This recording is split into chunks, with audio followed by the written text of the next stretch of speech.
Good evening friends, I hope आप लोग अच्छे होंगे। आज का हमारा वीडियो है यूपी डीएड के सेकंड सेमेस्टर का मैथ का पेपर जो हुआ था 25 नवंबर 2020 का, उसके सॉल्व को हम डिस्कस करेंगे। तो सर्वप्रथम क्वेश्चन नंबर 1 को देखते हैं।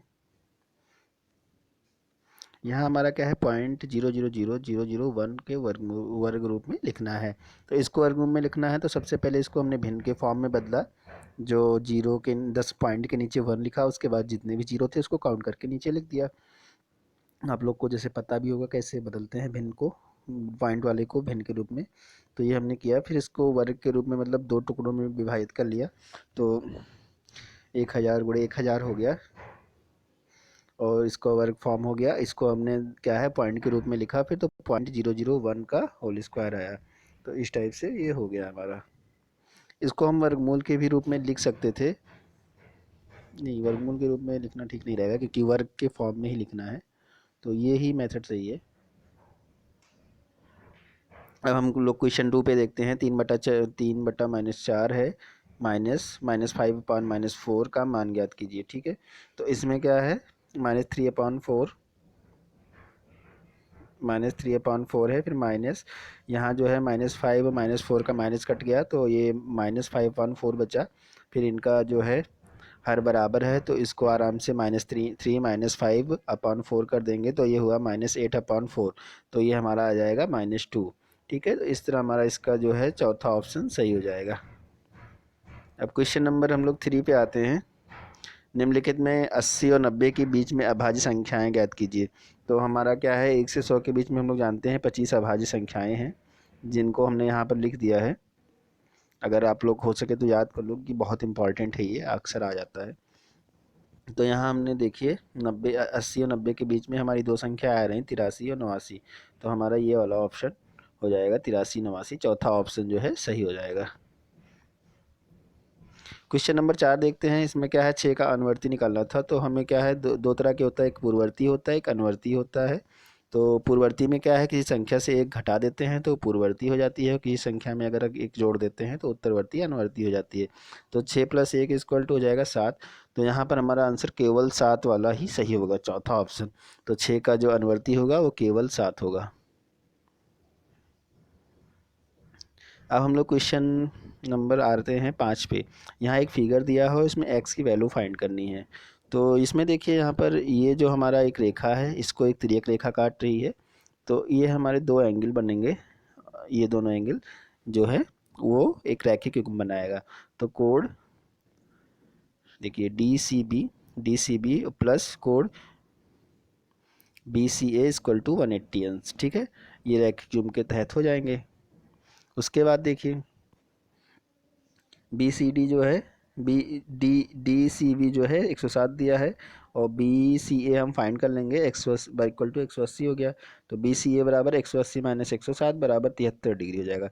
तो ये वाला कोण हमारा 73 आ जाएगा, कोण BCA। ठीक है, अब हम त्रिभुज ABC में देखेंगे।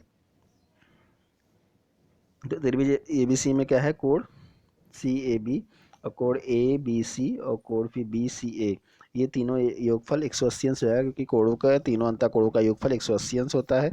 यहाँ क्या है हमारा CAB जो है x डिग्री है, और फिर क्या है +51 हो गया हमारा ABC, और +73 हमारा BCA हो गया, इक्वल टू 180 हो गया। तो यहाँ x बराबर x + 51 और +73 124 इक्वल टू 180 हो गया। तो x इक्वल टू क्या आ जाएगा, 180 माइनस 124। तो x की वैल्यू क्या आ जाएगा, 56 डिग्री। तो हमारा x की वैल्यू क्या है, 56 डिग्री निकल आएगा। इस तरह हमारा क्या है 56 जो है दूसरा ऑप्शन सही हो जाएगा। अब हम ये क्वेश्चन नंबर 6 पे देखते हैं। यहाँ एक व्यंजक दिया है, इसका गुणनखंड निकालना है। तो हमने क्या है, यहाँ देखिए हमने इसमें क्या है ए बी कॉमन ले लिया।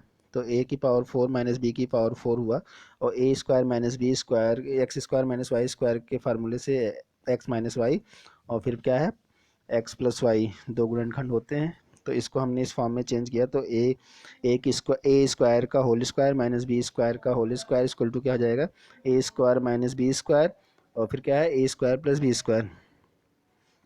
तो इस तरह हम लोग इसका गुणनखंड कर लेंगे तो ए बी हो जाएगा, फिर a square plus B square हो जाएगा, फिर a square minus B square हो जाएगा। अब A square minus B square को हमने फिर X square minus Y square की तरह तोड़ लिया, तो A X minus Y X plus Y होता है। तो इस प्रकार इसको हमने तोड़ लिया, तो हमारा आया क्या, A B A minus B A plus B A square plus B square. तो ये हमारा फाइनल आंसर हो जाएगा।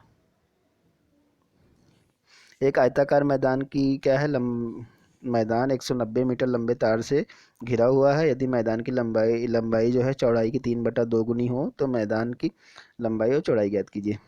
तो मैदान जिस तार से घिरा हुआ है उसकी लंबाई क्या हो जाएगी, मैदान का परिमाप हो जाएगा। तो मैदान का परिमाप बराबर क्या होता है, 2 लंबाई धन चौड़ाई इक्वल टू क्या है, तार की लंबाई जिससे मैदान घिरा हुआ है।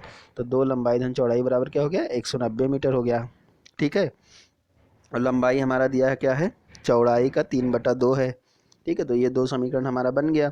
तो लंबाई का मान हमें 3/2 चौड़ाई दिया है, तो इसको हमने परिमाप वाले में रख लिया पहले समीकरण में। तो 3/2 चौड़ाई प्लस चौड़ाई हो गया बराबर 190 अंश हो गया। तो यहाँ 2 हमने रख लिया, इसको जोड़ लिया, तो 3 चौड़ाई प्लस 2 चौड़ाई बटा 2 हो गया। तो ये हमारा 5 चौड़ाई हो जाएगा, और नीचे वाला 2 उधर ऊपर उधर साइड वाले 2 से कट जाएगा। तो हमारा 5 चौड़ाई इक्वल टू 190 मीटर बचा, और फिर चौड़ाई बराबर क्या हो जाएगा, चौड़ाई बराबर हो जाएगा हमारा 38 मीटर। ठीक है, अब हमारा लंबाई बराबर क्या है, 3/2 चौड़ाई है।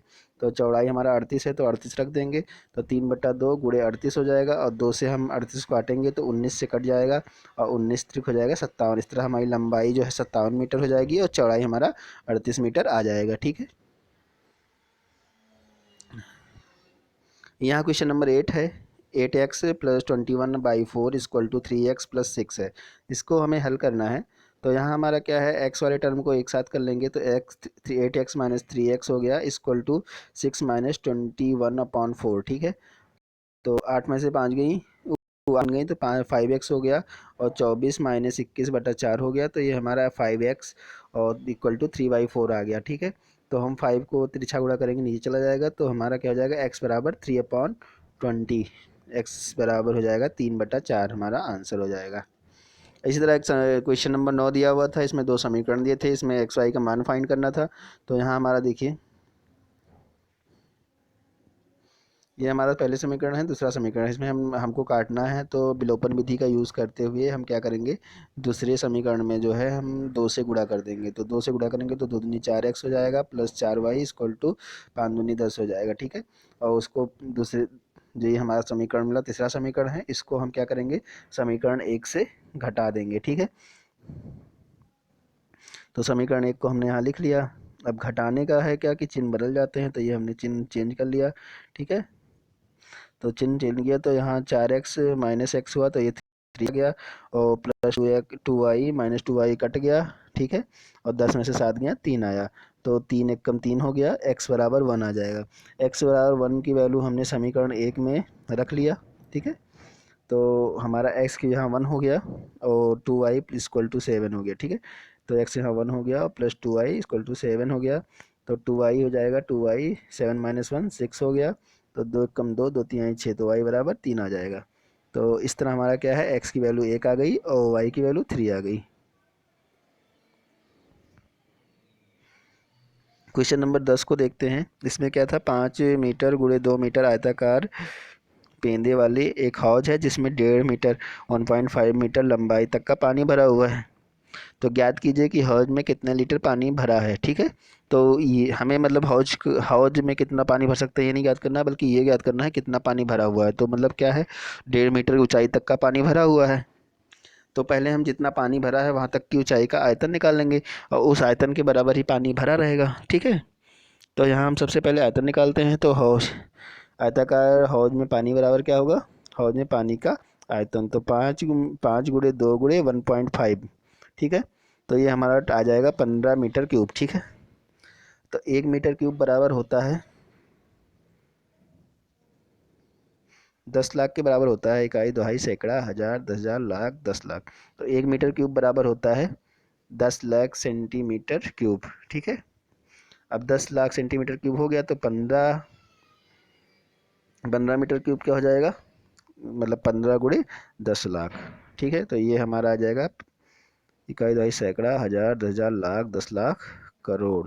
तो 1 करोड़ 50 लाख के आसपास आ जाएगा। ठीक है, अब क्या करेंगे, 1000 सेंटीमीटर क्यूब बराबर होता है 1 लीटर, तो 1,50,00,000 सेंटीमीटर क्यूब बराबर क्या हो जाएगा, 1/1000 गुणे 1,50,000 गुणा कर देंगे इसको।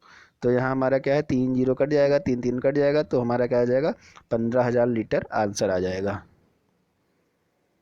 इसको हम डायरेक्ट भी कर सकते थे मीटर से लीटर में, पर एक मतलब व्यापक फार्मूला, जैसे व्यापक क्या कह सकते हैं, फार्मूला बहुत प्रचलित है कि 1000 घन सेंटीमीटर बराबर होता है 1 लीटर। तो हमने इसको इसलिए इसमें कर लिया कि सबको याद रहे हमेशा, और फिर सावधानी भी रहे, सावधानी मतलब आसान से आप लोग कर सको इस चीज़ को। ठीक है। क्वेश्चन नंबर 11 देखते हैं। एक समबाहु त्रिभुज का परिमाप दिया है 12 सेंटीमीटर, इसका क्षेत्रफल ज्ञात करना है।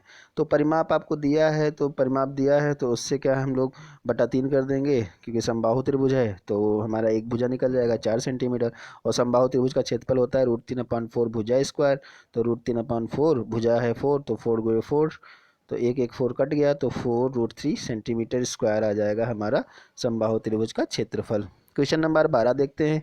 तीन विभिन्न चौराहों पे क्या है, आवागमन सूचक बत्तियां क्रमशः 48 सेकंड, 72 सेकंड और 108 सेकंड बाद बदलती रहती हैं। यदि 8:20 पर एक साथ बदलें तो पुनः एक साथ कब बदलेंगी। तो ये वो क्वेश्चन बहुत इंपॉर्टेंट है, ये अक्सर कंपटीशन में भी आता है। तो यहाँ इसके लिए हमें क्या करना होगा, सीधे जो है लास्ट लघुत्तम समापद निकालना होगा।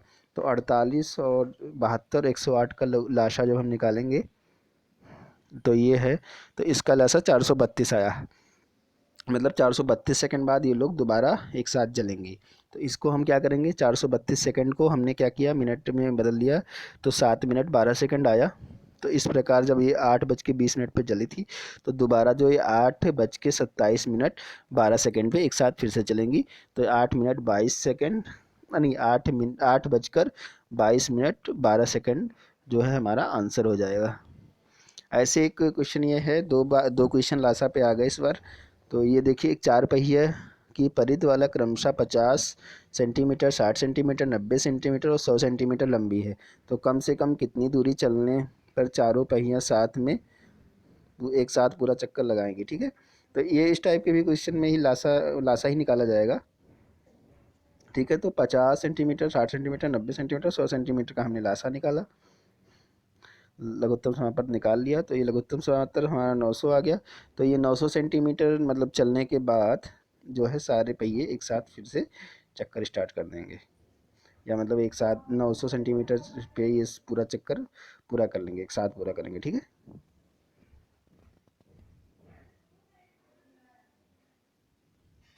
क्वेश्चन नंबर 13 देखते हैं। इसमें एक बॉडो मास का क्वेश्चन है।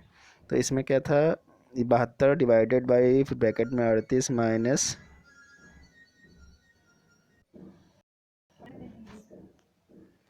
तो यहाँ पर हम क्या है कि इसको सॉल्व करना है। तो सबसे पहले क्या करते हैं, छोटा ब्रैकेट सॉल्व करेंगे।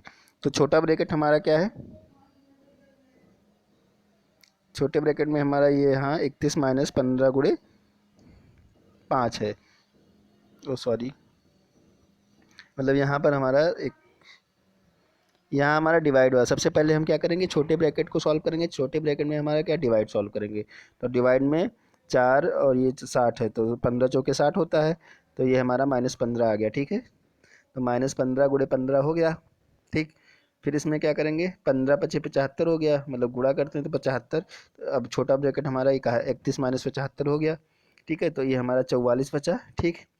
अब 44 है, -44 आता है, -44 से यहाँ माइनस माइनस माइनस प्लस हो जाता है, तो +44 हो गया। तो 30 + 44 हमारा क्या हो जाएगा, -74 हो गया, और यहाँ माइनस है तो -74 हो जाएगा। ठीक। अब -74 हो गया और 38 हो गया, तो ये हमारा आ जाएगा -36। -36 डिवाइडेड 72 हो गया, तो 72 डिवाइडेड बाई -36, तो 72/36 हो गया माइनस में, तो ये -2 आंसर हमारा आ जाएगा। तो इसको मतलब ध्यान से इसे देख लीजिएगा, ज़्यादा नहीं करना है। पहले छोटा ब्रैकेट सबसे, फिर उससे बड़ा, फिर उससे बड़ा, इस तरह सॉल्व करते हैं। और उसके बाद बॉड मास में क्या क्या रूल है, पहले भाग करेंगे, फिर गुणा करेंगे, BDMOS, तो उसके बाद ऐड करेंगे और लास्ट में सब्ट्रैक्शन करेंगे।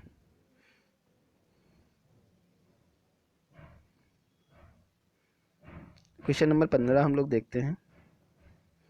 वह बड़ी से बड़ी संख्या बताइए जिसमें 49, 59 तथा 109 से भाग देने पर क्रमशः 1, 3, 5 शेष बचे। तो इस तरह मतलब शेष बच रहा है तो क्या करेंगे हम, पहली वाली संख्या से 1 को घटा देंगे, दूसरी वाली संख्या से 3 को घटाएंगे और तीसरी वाली संख्या से हम 5 को घटा देंगे। ठीक है, तो इस प्रकार जो हमारी संख्या बचेगी वो हमारा क्या हो जाएगा, वह संख्या हो जाएगी जो इससे पूर्णतः विभाजित हो जाएगी। ठीक है, तो 48, 56, 104 बचा, इसका हम मासा निकाल लेंगे। तो यहाँ हमने मासा निकाला तो 48 से एक कम 48 हो गया, 56 8 बचा। अब 8 में 104 से भाग दिया तो ये हमारा कट कट जाएगा पूरा पूरा, तो 8 हमारा आ गया। तो इसका मासा क्या हो जाए 8, तो 8 वो संख्या है जो इन सबको पूर्णतः विभाजित कर देगा। और देखिए अगर हम करेंगे भी तो बचेगा भी। 8 8 संग 48 होता है, एक शेष बचा। इससे हमारा कितना एक शेष बच रहा था, 8 संग 48 एक शेष बच रहा था। फिर ये 7 8 56 का 57 58 59 3 शेष बचा। और ऐसे ही 8 24 जो हो जाएगा उससे कट जाएगा तो ये हमारा 5 शेष बच जाएगा। तो इस प्रकार ये हमारा बड़ी से बड़ी संख्या 8 हो जाएगी। अब हम 16 क्वेश्चन देखते हैं। इसमें रमेश की आयु अपने पुत्र राहुल की आयु की 4 गुनी है। तो ठीक है, पहला मतलब 4 गुनी है तो हमने मान लिया कि रमेश की आयु जो है x है और रमेश के पुत्र की आयु y है। मतलब राहुल की आयु क्या आयु है y है, तो रमेश की आयु x है और उसके पुत्र की आयु के 4 गुना है तो x इक्वल टू 4y हो गया। ये हमारा समीकरण 1 बन गया। उसके बाद क्या कह रहा है, उसके बाद बोल रहा है हमारा 5 वर्ष पहले, 5 वर्ष पहले जो है, तो 5 वर्ष पहले मतलब x-5 और y-5, मतलब दोनों का 5 वर्ष पहले क्या होगा। पहले का सिचुएशन क्या था कि 5 वर्ष पहले जो है रमेश की आयु राहुल की आयु से 9 गुनी थी। तो यहाँ क्या है, ये हमारा 5x-5 इक्वल टू 9 y-5 हो गया। ठीक है, अब इस इक्वेशन को हम सॉल्व करेंगे तो x-5 और ये 9y-45 हो गया। तो x और उधर इधर आया तो -9y इक्वल टू -40 हो गया। ठीक है, तो ये हमारा समीकरण 2 बन गया। अब क्या करेंगे, समीकरण 1 से हम जो है समीकरण 2 में x बराबर 4y रखेंगे तो x 4y हो गया और -9y इक्वल टू -40 हो गया। तो ये -5y इक्वल टू -40 हो गया। तो 5 अट्ठे 40 होता है तो y बराबर 8 हो जाएगा। मतलब क्या है, राहुल की आयु जो है 8 साल हो गई। अब x बराबर क्या हो जाएगा, तो x बराबर 4y है तो 8 चौक 32, मतलब 32 वर्ष हो गया। तो रमेश की आयु क्या हो जाएगी, 32 साल हो जाएगी। इस प्रकार ये हो गया हमारा। क्वेश्चन नंबर 17 देखते हैं। यहाँ कुछ संख्याएं दी हुई थी, इसको बारंबारता फॉर्म में लिखना था। तो बारंबारता फॉर्म में हम लिखने के लिए क्या करेंगे, एक सारणी बना लिया। ये संख्याएं होंगी 13 12 13 14 15 16 हो गया। ठीक है, हमने यहाँ काउंट कर लिया कितनी कितनी बार आया है, 2 बार आया है, 2 बार, और 14 हमारा 1 बार आया है, 15 4 बार आया है, 16 3 बार आया है। इस तरह हमारी ये सारणी बन गई। ये हमने टैली चिन्ह लगा दिया। तो इस तरह इसको कर लेना था। ये क्वेश्चन मतलब जो पेपर आउट हुआ था उसमें भी इस टाइप का एक क्वेश्चन आया हुआ था। हम लोग क्वेश्चन 18 देखते हैं। यहाँ पर क्या है, दो त्रिभुज दिया हुआ है ए बी सी और पी क्यू आर। ये समरूप त्रिभुज दिए हैं और इसमें ए बी सी की भुजाएं जो हैं, त्रिभुज ए बी सी की भुजा जो है, ए बी बराबर 2 सेंटीमीटर, बी सी बराबर 3 सेंटीमीटर और ए सी बराबर 2.8 सेंटीमीटर दिया हुआ है। और त्रिभुज पी क्यू आर में जो है क्यू आर जो है 1.5 सेंटीमीटर दिया है और इनकी जो शेष भुजाएं ज्ञात करनी है। तो हमें पता है कि एक समरूप त्रिभुज की संगत भुजाएं जो है समानुपातिक होती हैं। तो A B upon P Q equal to B C upon Q R और equal to C A upon R P होता है। ठीक है, तो ये अनुपातिक हो गई। अब हमने क्या किया, हमें दो दो अनुपात का ले लिया। तो इसमें से हमें एक अनुपात का निकल गया और इसमें से एक अनुपात का निकल गया, क्योंकि एक अनुपात के दोनों मान दिए हैं और बाकी एक अनुपात के मिसिंग हैं। तो A B upon P Q और equal to B C upon Q R हो गया। तो ये ए बी की वैल्यू 2 हो गई, पी क्यू निकालनी है और 3 अपान 1.5 हो गया। ठीक, उसका पी क्यू इक्वल टू क्या हो गया, तिरछा गुणा कर लिया हमने तो 2 इंटू 1.5 हो गया अपॉन 3। तो ये हमारा P Q equal to 1 centimetre आ गया। ऐसे इसमें है B C upon Q R, A C upon P R हो गया। तो बी सी हमारा 3 हो गया, पी और क्यू आर 1.5 हो गया। और ए सी बराबर हो गया 2.8, और पी आर निकालना था तो पी आर बराबर 2.8 इंटू 1.5/3 हो गया, तो 1.4 सेंटीमीटर हमारा ये आंसर आ जाएगा। तो इस प्रकार हमारा जो है ये पेपर कंप्लीट हुआ। आई होप कि आप लोग को समझ आ गया होगा। स्पीड थोड़ा अगर तेज़ रही हो तो उसके लिए सॉरी, पर अगर आप लोग को ज़्यादा समझ में नहीं आया थोड़ा वीडियो को पास कीजिएगा, आराम से रो देखिएगा, क्योंकि जो चीज़ मैंने बोला है वो चीज़ उसमें भी लिख भी दिया है कि आप लोग को फ्यूचर में कभी दिक्कत ना हो। ठीक है, मिलते हैं नेक्स्ट वीडियो में नेक्स्ट टॉपिक के साथ। Bye, take care.